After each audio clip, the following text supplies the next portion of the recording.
Acara selanjutnya, sambutan dari Kepala MTS Negeri 2 Indragiri Hilir kepada Ibu Dr. Randa Sri Mulyati MA.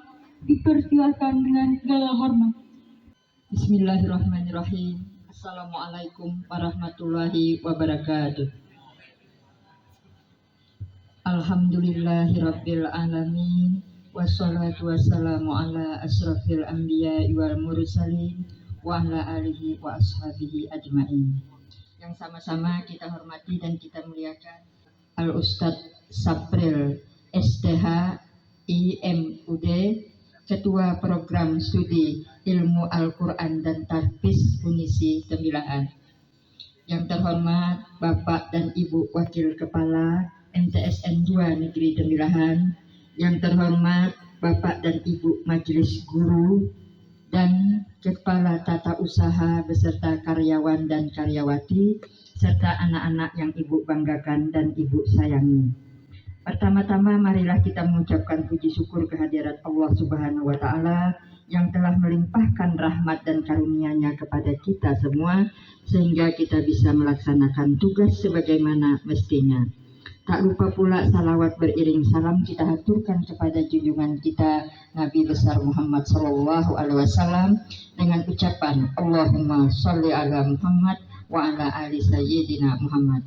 Bapak dan Ibu serta anak-anak yang saya hormati dan saya sayangi, terima kasih pertama saya ucapkan kepada Bapak dan Ibu semua, utamanya adalah bagian keislaman, anak-anak Ibu, majelis guru, karyawan dan karyawati semua, sehingga acara kita bisa kita laksanakan sebagaimana mestinya.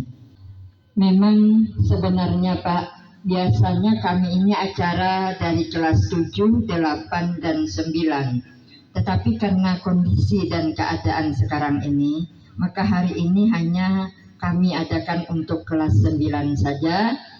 Dan acara Isra Mi'raj pada hari ini adalah juga nantinya kita berdoa bersama dalam rangka menghadapi ujian madrasah untuk kelas 3. Karena kelas 3 ini tidak ada lagi ujian nasional, yang ada adalah ujian madrasah. Setelah pas penilaian akhir semester nanti, maka kita akan mengadakan ujian madrasah. Ujian madrasah ini adalah penentu kelulusan anak-anak Ibu sekalian. Jadi nanti sekalian kita berdoa bersama, mudah-mudahan anak-anak Ibu nantinya lulus semua dan tidak ada halangan apa-apa. Nah, kepada itu makanya Ibu berharapkan tetaplah kita melaksanakan dan tetap mematuhi protokol kesehatan, memakai masker, mencuci tangan, menjaga jarak, mengurangi kerumunan dan mengurangi mobilisasi berkumpul-kumpul.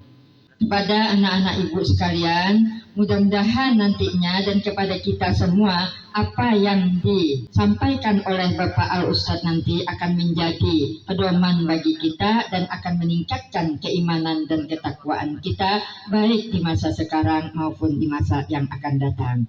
Kemudian juga kepada semuanya dan kepada Pak Ustadz, kami mohon maaf jika dalam penyambutan ini mungkin kurang atau ada tersalah, baik itu yang disengaja maupun tidak. Saya sebagai kepala madrasah mohon maaf yang sebesar-besarnya. Demikian lebih dan kurang saya akhiri. Wabillahi taufik wal hidayah. Assalamualaikum warahmatullahi wabarakatuh.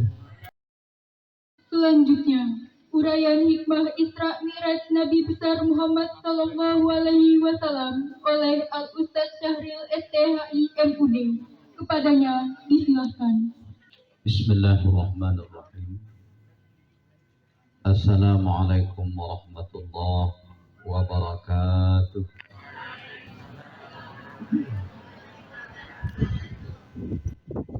Alhamdulillahil qaid. Subhanalladzi asra bi'abdihi laylan minal masjidil haram ilal masjidil aqsa alladzi barakna hawlahu linuriyahu min ayatina innahu huwas sami'ul basir. Ashhadu an la ilaha illallah wahdahu la syarika lah وأشهد أن محمدا عبده ورسوله اللهم أرنا الحق حقا وارزقنا اتباعه وأرنا الباطل باطلا وارزقنا اجتنابه رضينا بالله ربا وبالإسلام دينا وبمحمد صلى الله عليه وسلم نبيا ورسولا أما بعد. Yang sama-sama kita muliakan Ibu Kepala MTSN 2 Kabupaten Indragiri Hilir, Waka Madrasah, Bapak Ibu Majelis Guru beserta anak-anak kami yang dirahmati Allah Subhanahu wa Ta'ala.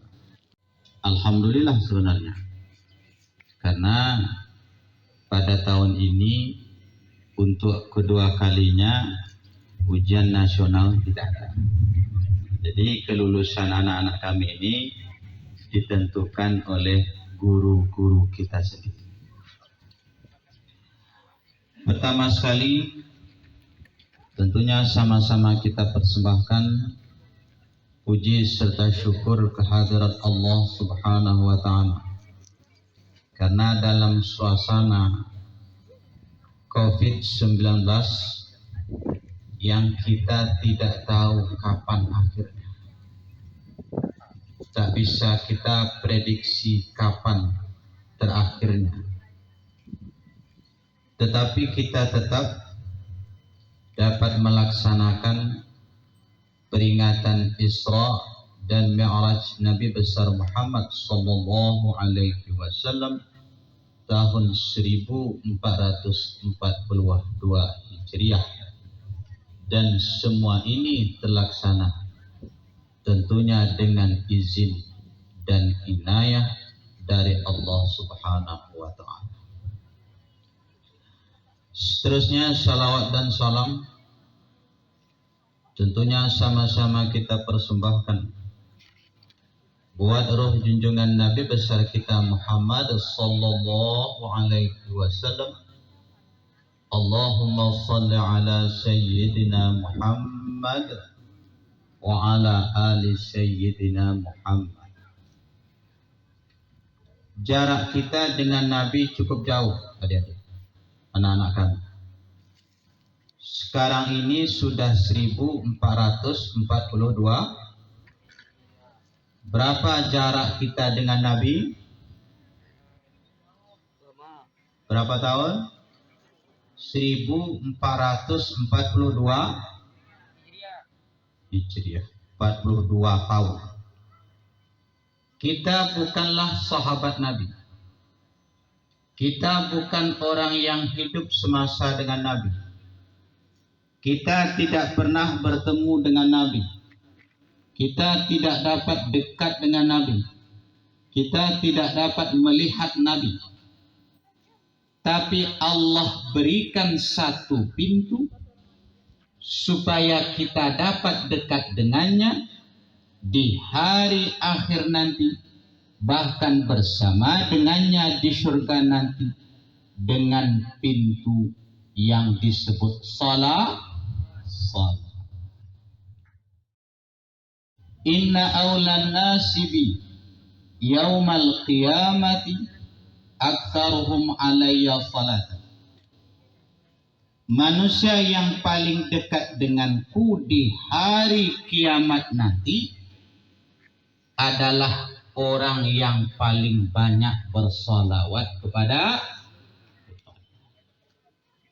Jadi yang dekat dengan Nabi itu bukan orang yang semasa dengan Nabi. Yang dekat dengan Nabi itu bukan orang yang tempat tinggalnya dekat dengan Nabi. Orang yang dekat Nabi itu bukan kotanya sama dengan Nabi, Makkah atau Madinah. Yang dekat dengan Nabi itu bukan orang yang masa hidupnya dekat dengan beliau.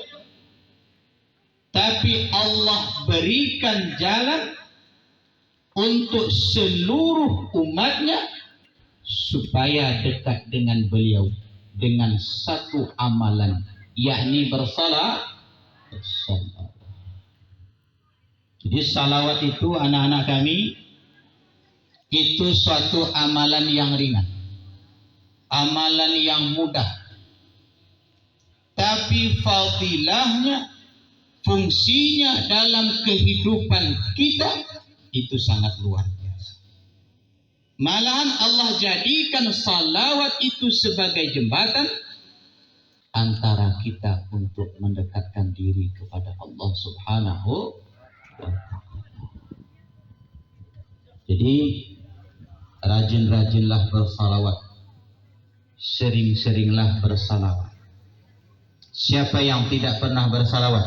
Anak-anak kami itu siapa yang tak pernah bersalawat? Coba tunjuk tangan. Yang tidak pernah bersalawat, coba tunjuk tangan.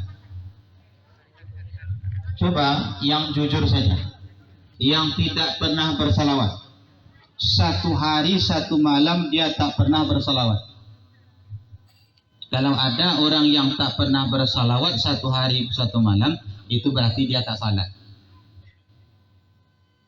Karena di dalam salat tadi diwajibkan salawat minimal 1 kali salat, 2 kali bersalat. Di mana tempatnya? Yang pertama, tasyahud awal. Yang kedua, tasyahud. Sah tidak salat kalau tidak baca tasyahud? Dah berhasil, dah paham anak-anak kami, siswa-siswa kami kajian fikih itu. Tapi andaikan tidak dibaca tasyahud awal, tidak sah. Sah tidak salatnya? Sah. Kenapa? Sebab tidak dibaca tasyahud awal, sah tidak salatnya? Ayo, siapa yang bisa menjawab? Tidak dibaca tasyahud awal, apakah sah salat seseorang? Ada yang sah, ada yang tidak. Di sini aja sudah terjadi khilafiyah, Pak Ustaz Taufik. Bukan di tingkatan mujtahid loh. Di tingkatan siswa dan siswi kelas 9 sudah terjadi khilafiyah. Ayo, yang mengatakan sah siapa? Laki-laki tadi yang mengatakan sah ya? Ya, sah salat tanpa membaca tasyahud. Kenapa? Kalau yang perempuan tadi mengatakan tidak sah salat tanpa membaca tasyahud. Karena tasyahud itu tak masuk rukun 13. Tasyahud awal itu. Jadi kalau kita berimam, imam lupa membaca tasyahud awal, kita ikuti. Dia naik, kita naik juga. Jangan dia naik, kita bantai dengan tasyahud awal. Nanti kalau bertingkah tidak sah. Itu dalam tuntunan fikih.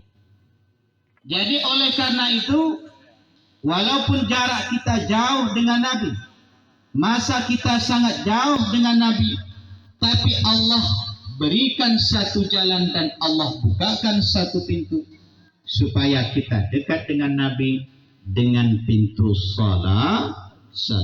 Allahumma salli ala Sayyidina Muhammad wa ala ali Sayyidina Muhammad. Ibu Kepala Madrasah, Waka Madrasah beserta Bapak Ibu Majelis Guru yang saya muliakan.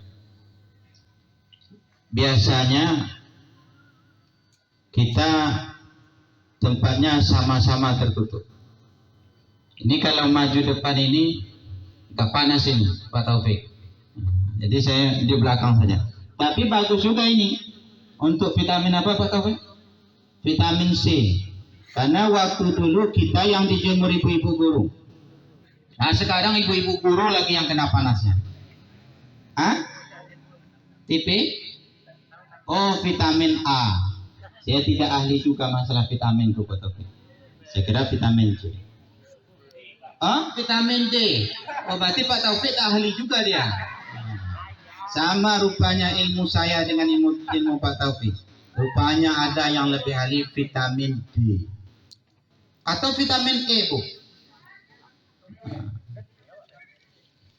Bapak Ibu majelis guru beserta anak-anak kami yang dirahmati Allah Subhanahu wa taala.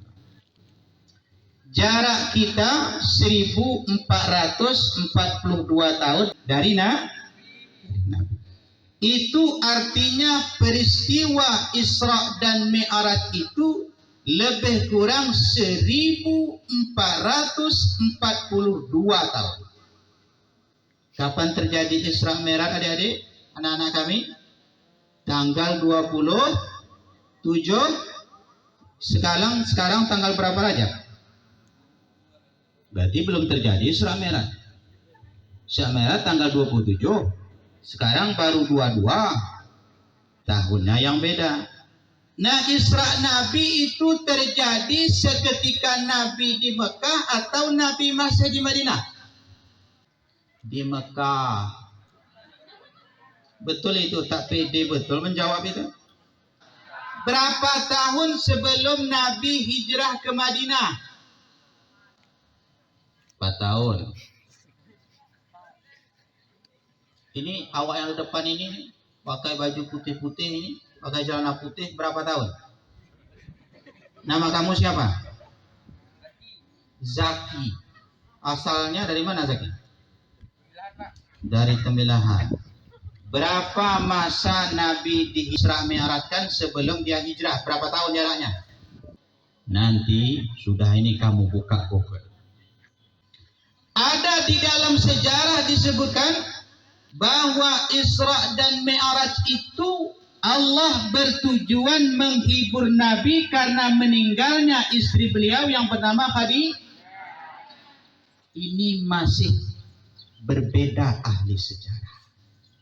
Kenapa berbeda? Karena Khadijah itu meninggal di bulan Ramadan. Isra Mi'raj itu terjadi Rajab. Mana yang dahulu antara bulan Ramadan dengan bulan Rajab? Dululah Ramadan. Kalau kita menyebut Ramadan dulu, Bu. Kita sebut Ramadan dulu Ramadan. Kan saya menyebut tadi itu meninggal Khadijah di bulan Ramadan, Isra Mi'raj di bulan Rajab. Tapi kalau urutannya dari 1 sampai sekian, ya dulu bulan Rajab. Nah, terjadi itu 27 Rajab. Sedangkan Khadijah meninggal bulan Ramadan. Nah, di sini sebagai tambahan informasi bagi adik-adik semua, di situ salah satu hal yang diperbedakan dalam peristiwa Isra dan Mi'raj ini. Kapan, kenapa dia Isra dan Mi'raj?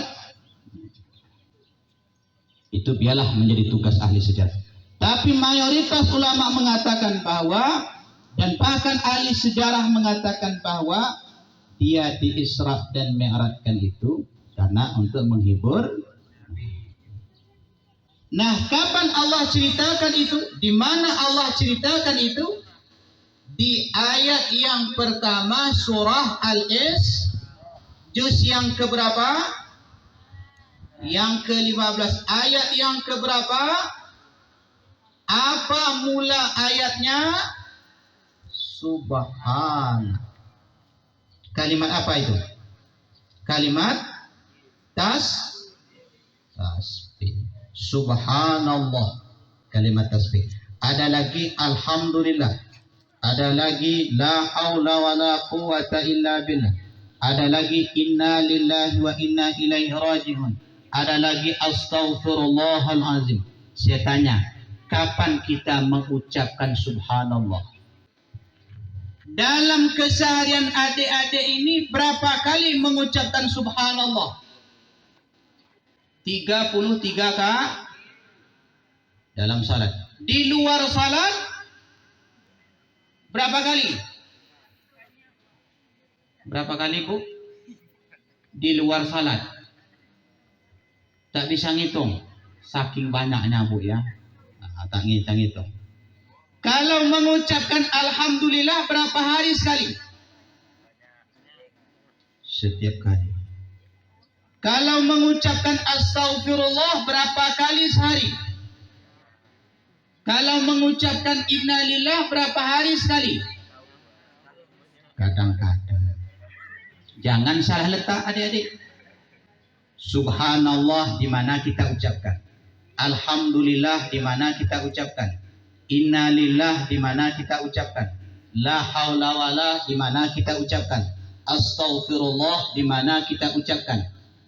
Jangan nanti seketika tidak lulus dari ujian madrasah diucapkan alhamdulillah. Kedengaran ada kawan kita yang kecelakaan, alhamdulillah. Kita boncengan dengan dia. Dia yang membawa Honda. Rupanya nyungsep masuk ke dalam parit. Alhamdulillah. Boleh tak kira-kira kita ucapkan aja? Tak boleh. Apa yang kita ucapkan? Atau jangan-jangan kita ucapkan inna lillahi wa inna ilaihi raji'un. Nah, itu menyuruh dia meninggal. Jadi di dalam agama ini sudah diajarkan apa yang diucapkan ketika kita mengalami momen tertentu. Kira-kira kalau ibu-ibu yang paling banyak diucapkan alhamdulillah atau astagfirullah? Ya, apalagi gaji lancar, sertifikasi lancar. Tokennya lancar. Pokoknya lancar semua, alhamdulillah. Tapi kalau astagfirullah, siapa kira-kira di antara ibu yang sering mengucapkan? Kira-kira yang sering mengucapkan astagfirullah siapa? Tak pernah boyan. Tak pernah boyan. Di luar itu bu? Sesekali bu. Berarti sesekali juga melakukan kesalahan. Yang paling banyak itu menerima nikmat. Alhamdulillah, alhamdulillah. Nah kalau subhanallah, kapan kita ucapkan? Tasbih yang kita ucapkan itu ada dua artinya. Catat adik-adik semua. Nah itu Taufik. Siapa nama tadi? Oh, Taufik pula. Siapa nama kamu tadi? Zaki. Langsung ambil tas kamu. Ada dua makna tasbih. Tolong catat.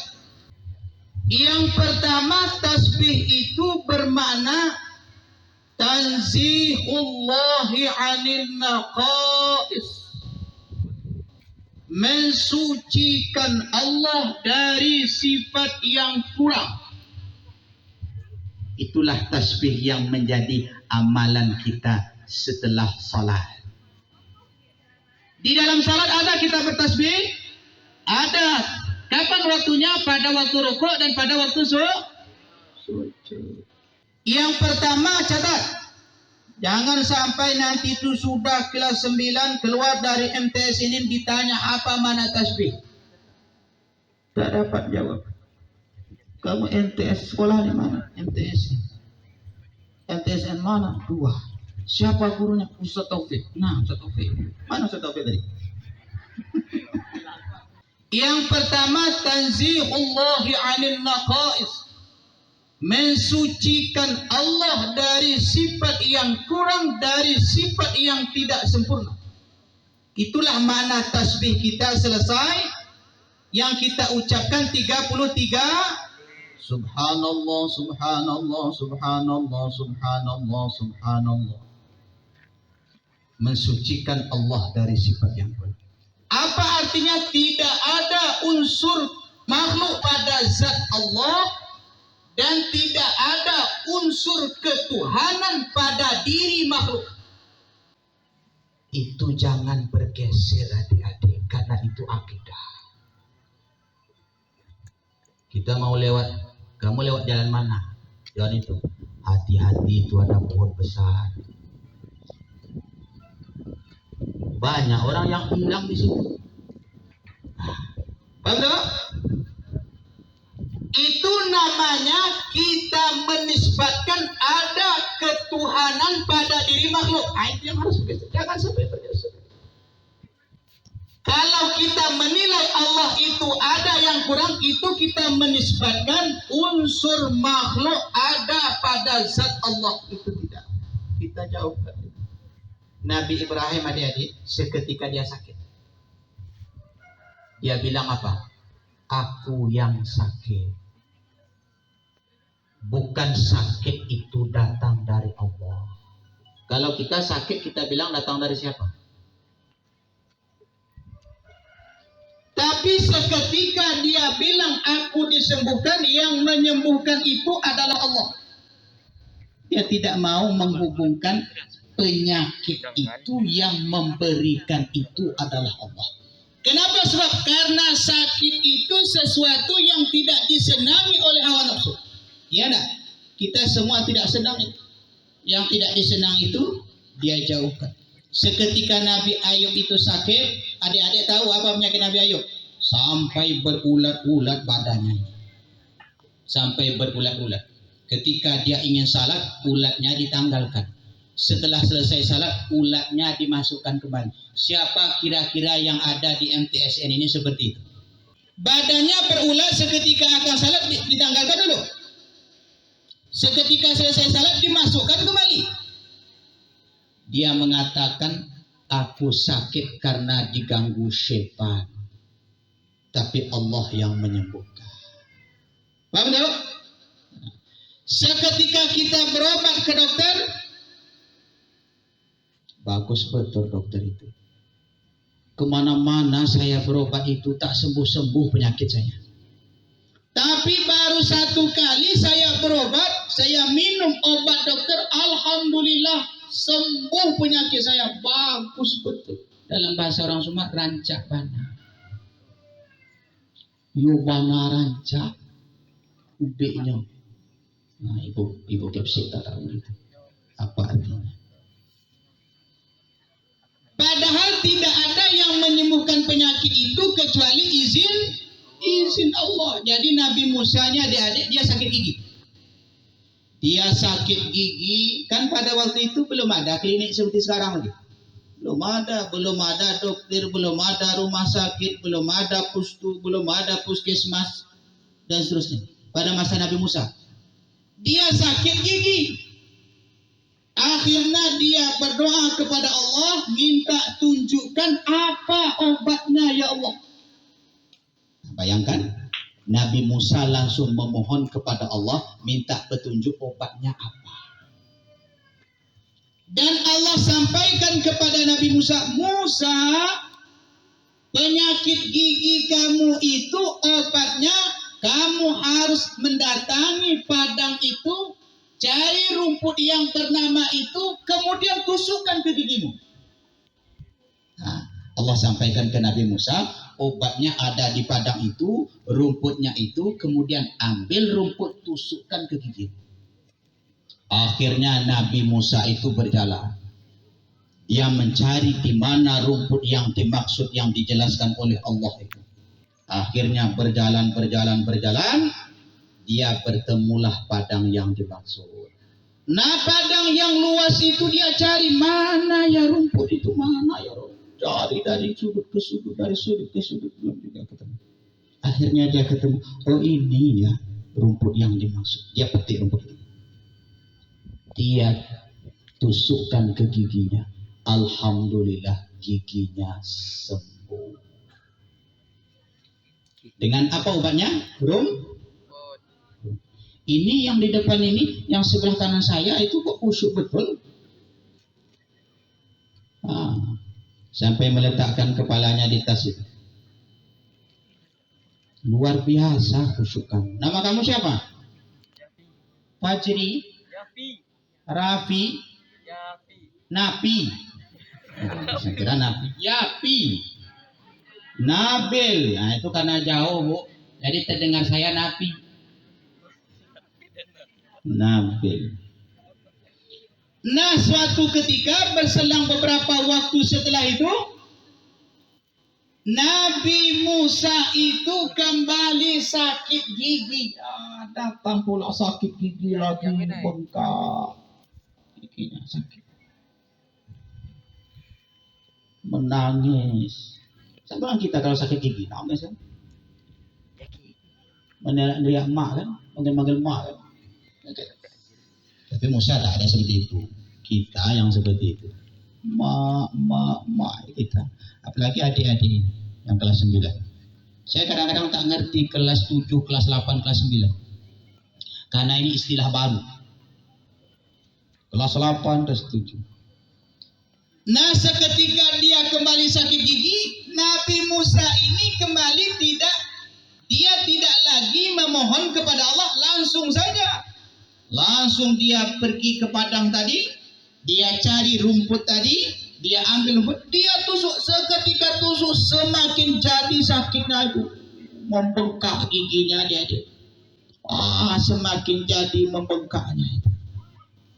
Akhirnya Allah sampaikan, wahai Musa, yang menyembuhkan sakitmu itu bukanlah rumput itu, tapi yang menyembuhkan penyakitmu adalah atas dasar izinku, yang rumput itu sebab saja. Bapak adik-adik, dikaji tauhid ini, dikaji akidah, jangan sampai bergeser akidah. Kalau kita minum obat, jangan sampai kita yakini obat itu menyembuhkan. Kalau kita berobat kepada seorang dokter, jangan kita yakini dokter itulah yang menyembuhkan kita. Kalau kita yakini sama saja dengan kita berobat dengan dukun.